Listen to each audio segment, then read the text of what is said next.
Today I'm going to talk about my favorite game mechanism and a game that I've wanted to talk about for a few weeks, but I wanted to wait until I owned it because I loved this game so much that I bought a copy, and that game is Architects of the West Kingdom.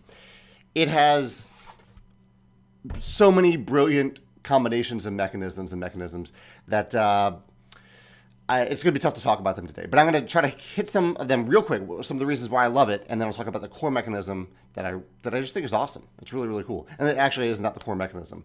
One is that you start with 20 workers in this game. There are variable setups where you start with fewer workers, but the core game says you start with 20 workers in this worker placement game. And on your turn, you're just still placing just one worker. This is awesome. I love the feeling of abundance at the beginning of the game. There are several different types of engine building in the game. One by getting character cards. One by getting build. Actually, I don't think the buildings do engine building. It's the character cards, and built into the core system of the game, this worker placement system, is that as you place additional workers on most of the locations on the board, those actions get better for you. So if I have one worker on a certain spot, I might get one brick. But if I put another worker there, I get one brick plus one because I have two workers there, and so on. So you get better and better as you place workers on the board. But at the same time, the game gives you a reason to diversify. It doesn't want you to always just pile up workers all in one space, because if you do, someone else, another player, can capture all those workers. There's ways to get them back. It is a little direct, but it isn't punishing. But the game is basically kind of telling you, hey, you can specialize in something, but you also might want to think about diversifying. I love that. Let's see if there's anything else real quick. Okay, no, I'll jump right in with the thing that I really, really love, and it's this track on the side of the board. The company that makes this game, Garphill Games, has a lot of interesting tracks like this. I don't know if you can really see it here, but basically, typically in a normal game, you start right in the middle. What would middle be? Around 8 or 7. You start at 7. There's a little icon there. That's a nice little tip. Include a little icon to show where players start with their tokens. And the track, you can move up this track. This is essentially a reputation track. I think there's a better name for it, but essentially a reputation track where you can either move up the track as you gain reputation throughout the game. And if you do that, a couple things happen. At the end of the game, you're going to get victory points. That's this yellow thing. So you might get victory points. Once you top out, you can continue to top out, and you get to get rid of some debt cards, I believe.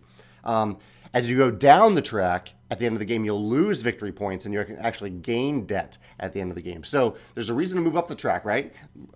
Is there a reason to move down the track? There is, because of this.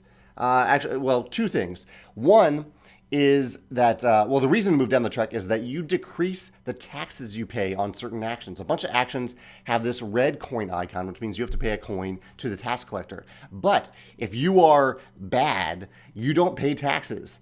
You pay fewer taxes here. So if you're at this level of the track, you're only paying one coin. Here, you're only paying one coin. Down here, you're paying two fewer coins, not only one. You're paying one fewer coin than the cost indicates. So there is a reason to go down this track. Maybe try to go down early in the game, lower your cost, and then try to get back up here by the end of the game. Or just focus on this. Just go all the way down here and stay down there.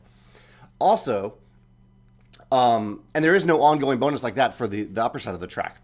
The other thing about this track, there are so many cool things built into this track. The other thing is this little icon right here, which says that if you are bad, if you have a bad reputation, you can no longer visit the church or the monastery, the cathedral. Here it is up here, the cathedral. And the cathedral is a great place to get some points and other bonuses in the game. So if you are too bad, they won't even let you into the cathedral, and you can't get bonuses from it or points from it. Up here, though, if you're really good, you can't go to the black market. And the black market is a great way to get goods and resources quickly and easily and cheaply during the game. So there's another thing to consider here with these tracks, that you can be restricted by where you can visit thematically based on how good or bad you are.